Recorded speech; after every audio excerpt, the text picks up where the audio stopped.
મિત્રો આપ સર્વેનું હાર્દિક સ્વાગત છે આપણી યુટ્યુબ ચેનલ ગુરુ જ્ઞાન શાળાની અંદર। તો વિદ્યાર્થી મિત્રો આજના આ વિડીયોની અંદર આપણે ધોરણ 7 વિષય ગુજરાતીની અંદર જે મિત્રો તમારું નવું પાઠ્યપુસ્તક છે 2024 આધારિત એની અંદર પ્રકરણ 3 જે છે ચાલો ચરણ ઉપાડો એનું સ્વાધ્યાયનું સંપૂર્ણ સોલ્યુશન આ વિડીયોની અંદર જોવાના છીએ। તો વિદ્યાર્થી મિત્રો વિડીયોને તમારે સ્કીપ કર્યા વગર છેલ્લે સુધી પૂરેપૂરો જોવાનો છે। અને મિત્રો જો તમે અમારી ચેનલ ઉપર નવા હોય તો ચેનલ વિશે જણાવી દઉં કે આ ચેનલ ઉપર તમને ધોરણ 7 ને લગતા તમામ વિડીયો જોવા મળી જશે, જે વિડીયો તમને આવનારી પરીક્ષાઓની અંદર પણ ખૂબ લાભદાયક રહેશે। જેથી કરીને જો મિત્રો તમે હજી સુધી અમારી ચેનલને સબસ્ક્રાઈબ ના કરી હોય તો અચૂકથી સબસ્ક્રાઈબ કરી દેજો અને તમારા સાથે ભણતા બીજા મિત્રો સુધી પણ આ ચેનલને અચૂકથી શેર કરજો, જેથી કરીને તેમને પણ લાભ થઈ શકે। તો વિદ્યાર્થી મિત્રો હવે આપણે વધુ ટાઈમ વેસ્ટ ન કરતા સોલ્યુશન સ્ટાર્ટ કરીએ। પહેલાં જોઈએ વાતચીત, આપણે આપણી રીતે જવાબ આપવાના છે આ પ્રશ્નોના। તો પહેલો છે આ કાવ્યમાં કઈ પંક્તિ સાંભળવી તમને ગમી અને શા માટે? તો તમને પણ મિત્રો જે પંક્તિ સાંભળવી ગમી હોય એ પંક્તિ તમે લખી શકો છો। તો છે આ કાવ્યની તન મનથી હે જનગણ બસ જવું એ જ નિર્ધાર। આ પંક્તિ સાંભળવી અમને ગમી કારણ કે કોઈ પણ ભોગે સહેજ પણ રોકાયા વગર સતત આગળ વધતા રહેવું એવી વાત આ પંક્તિમાં કહે છે। એટલે આપણને પણ થાક્યા કે રોક્યા વગર સતત પરિશ્રમ કરતા રહેવાની પ્રેરણા મળે છે। બીજો છે તમે કોઈ કામ માટે બીજાની મદદ કેવી રીતે મેળવશો? તો જે કામ આપણે કરી રહ્યા હોઈએ તે કામમાં કુશળ હોય તેવી વ્યક્તિને શોધી તેને આપણી જરૂરિયાત સમજાવી અને મદદ માટે વિનંતી કરી તેની મદદ મેળવીશું। ત્રીજો છે તમને કયું ગીત ગમે છે, શા માટે? તો અમને જીવન ઉત્સાહ છે ઉજવી લેતું, સ્વયંને જાણી લેતું આ ગીત ગમે છે કારણ કે આ ગીતમાં જીવનને મન ભરીને માણી લેવાની અને સામાન્ય રીતે જીવન જીવવા કરતાં ઉત્સવની જેમ જીવન જીવવાની ઉજવવાની વાત કરી છે। વળી જગતને જાણવા કરતાં પહેલાં પોતાની જાતને ઓળખવાની સુંદર વાત પણ આ ગીતમાં કરવામાં આવી છે। વિદ્યાર્થી મિત્રો તમને જે ગીત ગમતું હોય એ ગીત તમે લખી શકો છો। જોઈએ ચોથા, એકલા થઈ શકે અને સમુદાયમાં થઈ શકે એવા કયા કયા કામો છે? તો સંગીત સાંભળવું, ચિત્રો દોરવા, રંગ પૂર્ણી કરવી, રસોઈ, અભ્યાસ આ બધા કામો એકલા થઈ શકે, જ્યારે રમતો રમવી, ગરબા રમવા, નાટકો કરવા વગેરે કામો સમૂહમાં થઈ શકે। ચોથો છે તમે કોઈ ધ્યેય સિદ્ધ કરવા માટે શું કરશો? તો અમે કોઈ ધ્યેય સિદ્ધ કરવા માટે મનમાં સકારાત્મકતા રાખી અને તે સિદ્ધ કરવા માટે જરૂરી મહેનત કરીશું। છઠ્ઠો છે તમે કોઈ પ્રતિજ્ઞા લીધી છે, ક્યારે? તો આવશે હા, મેં ગયા વર્ષે નબળી અંગ્રેજી ભાષાને સારી રીતે શીખી અને બોલી શકું તેવી પ્રતિજ્ઞા લીધી છે। તમે મિત્રો તમારી લાઈફમાં કોઈના કોઈ જે પ્રતિજ્ઞા લીધી હોય એ તમારે કમેન્ટ બોક્સની અંદર જણાવવાની છે। જોઈએ બીજો, શબ્દ વાંચો અને તેનો અર્થ આધારે વિકલ્પમાંથી સાચો વિકલ્પ સામે રાઈટ કરો। તો વેગ તો ઝડપ, તેમાં આવશે મિત્રો જે ત્રીજો છે કે સ્કૂટર ચાલુ કર્યા પછી વેગ વધારવા એસ્કેલેટર આપવું પડે, એ સાચું રહેશે। નેક્સ્ટ આગળ વધીશું। બીજો છે કે ભેખ લેવો, તો થશે કોઈ ધ્યેય પાછળ સર્વસ્વ છોડી પડવું, તેમાં પણ છેલ્લો જે સાચો રહેશે ધારેલી સફળતા મેળવવા તે ભેખ લઈને મહેનત કરવી જોઈએ। અને મિત્રો ધોરણ 7ના ગુજરાતી વિષયનું સ્વાધ્યાય પોથીનું પણ સોલ્યુશન આપણી ચેનલ ઉપર કરેલું છે, જે વિડીયોની લિંક આ વિડીયોના ડિસ્ક્રિપ્શન બોક્સમાં તમને આપેલી છે, ત્યાં જઈને તમે તમામ વિડીયો જોઈ શકો છો। બીજું છે જય જયકાર, તો જીતની ખુશાલીનો પોકાર, તેમાં આવશે બીજા નંબરનો કે ઓલિમ્પિક ગેમ્સમાં ભારતીય ખેલાડીઓ દ્વારા સારી પ્રદર્શન થતાં ચારેકોર જય જયકાર થઈ ગયો। અત્યારે પણ મિત્રો ઓલિમ્પિક્સની ગેમ ચાલી રહી છે। ત્રીજું જોઈએ ઉદાહરણ મુજબના શબ્દો શોધીને લખો અને વાક્ય પ્રયોગ કરો। પહેલો છે પડપડ, તો પડપડનો ઉપયોગ કરે એ જ સમજદાર। બીજો છે ટકટક, તો બાળકોને વડીલો દ્વારા કરવામાં આવતી ટકટક ગમતી નથી। ત્રીજો છે ટપટપ, તો ટપ ટપ વરસાદ પડી રહ્યો છે। નેક્સ્ટ આગળ વધીશું। નેક્સ્ટ મિત્રો બંને ખાલી જગ્યા આપેલી છે, આપણે બંને શબ્દો જાતે લખવાના છે। તો છે છમછમ, તો ઝાંઝરનો છમછમ કર્ણપ્રિય લાગે છે। પાંચમો છે સટસટ, તો રીમા સવારે જાગે એટલે સટસટ કામ કરવા લાગે છે। છઠ્ઠો છે ખટખટ, તો કાલે મોડી રાત્રે કોઈ ખટખટ દરવાજો ખખડાવી રહ્યું હતું। નેક્સ્ટ જોઈએ ચોથો કે કૌંસમાં આપેલા શબ્દોનો યોગ્ય ઉપયોગ કરીને નીચેના વાક્ય પૂરા કરો। પહેલો છે સફળતા મેળવવા ખાલી જગ્યા મથવું જોઈએ, તો આવશે અવિરત મથવું જોઈએ। બીજું છે ધ્રુવ તારાનું સ્થાન ખાલી જગ્યા છે, તો આવશે અવિચલ છે। નેક્સ્ટ આગળ વધીશું। ત્રીજો છે મજબૂત મનોબળ ધરાવતી વ્યક્તિ માટે કોઈ જ કામ ખાલી જગ્યા નથી, તો આવશે અશક્ય નથી। ચોથો છે મન ખાલી જગ્યા હોય તો શારીરિક બળ એકલું શું કરે? તો મન અશક્ત હોય તો। પાંચમો ખાલી જગ્યા મનના માનવીને હિમાલય નડતો નથી, તો અડગ મનના માનવીને હિમાલય પણ નડતો નથી। અને મિત્રો ધોરણ 7ના બીજા વિષયોના પણ સ્વાધ્યાય સોલ્યુશનો આપણી ચેનલ ઉપર કરેલા છે. જે તમામ વિડીયોની લિંક આ વિડીયોના ડિસ્ક્રિપ્શન બોક્સમાં તમને આપેલી છે, ત્યાં જઈને તમે તમામ વિડીયો જોઈ શકો છો. હવે જે કૌંસમાંથી યોગ્ય શબ્દ મૂકો, તો મિત્રો જે બ્લેક અક્ષરથી માર્ક કરેલા છે, નીચે અંડરલાઇન પણ કરેલી છે, તે આપણી ખાલી જગ્યા છે અને તેનો સાચો જવાબ છે. તો ચાલો નહીં આવે પણ આવશે ચાલો આવશે, ટાઈપિંગ મિસ્ટેક છે. ચાલો ચરણ ઉપાડો, છોને પર્વત આડો. ચાલો ચરણ ઉપાડો, સાથે પગલાં માંડો. ચાલો ચરણ ઉપાડો, કૂદી જઈએ ખાડો. ચાલો ચરણ ઉપાડો, છોને ઊંચી વાડો. ચાલો ચરણ ઉપાડો, દોડો રાતને દાડો. ચાલો ચરણ ઉપાડો, દડાવે નહીં કોઈ, ડરાવે નહીં કોઈ ત્રાડો. ચાલો ચરણ ઉપાડો. જોઈએ મિત્રો છઠ્ઠો કે ઉદાહરણ મુજબના વાક્યો બનાવીને લખો. તો ઉદાહરણ છે ચાલો જમી લઈએ, ચાલો કસરત કરી લઈએ.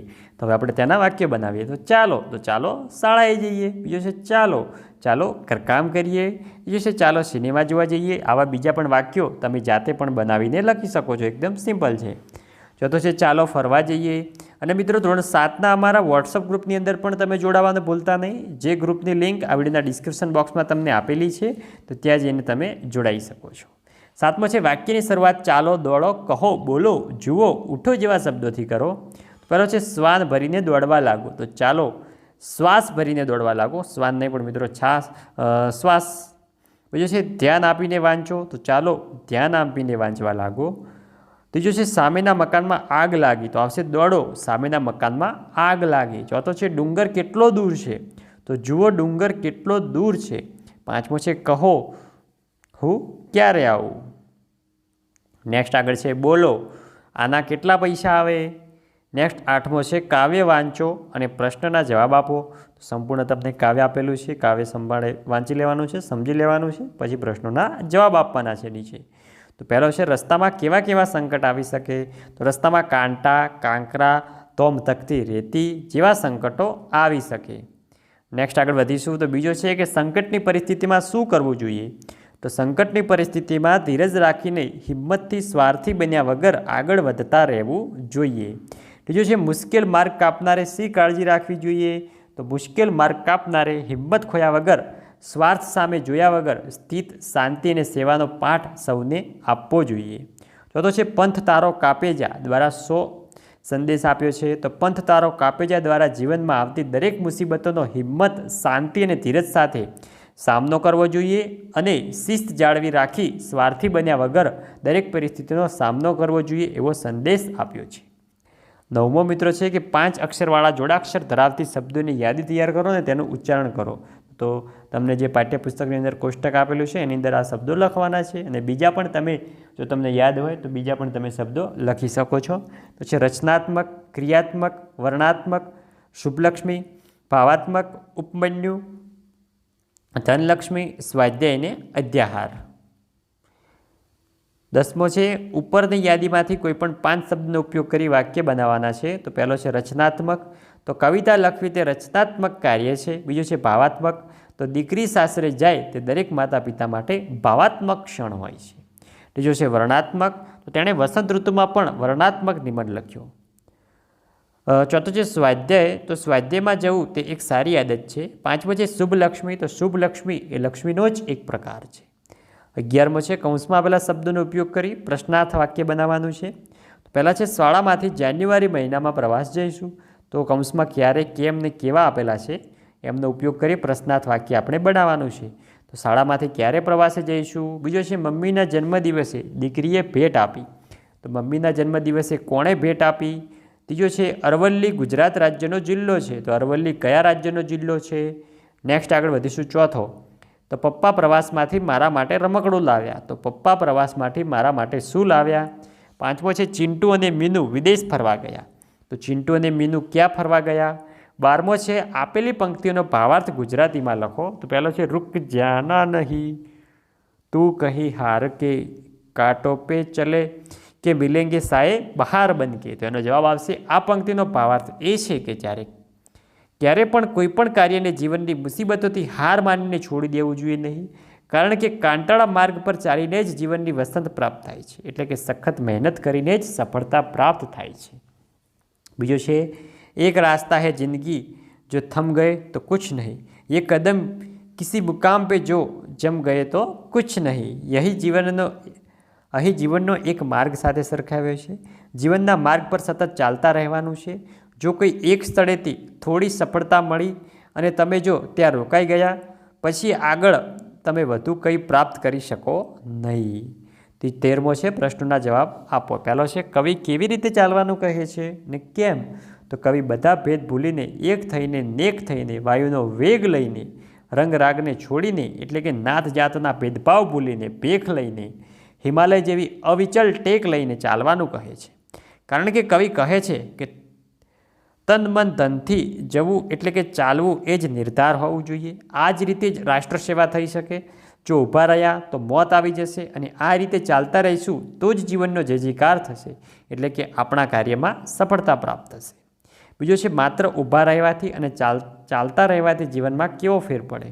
તો માત્ર ઊભા રહેવાથી અને કશું જ ન કરવાથી મૃત્યુ આવી શકે છે, પરંતુ જો આગળ વધતા રહીશું તો જીવનમાં સફળતા મળશે અને જીવનનો જયજયકાર થશે.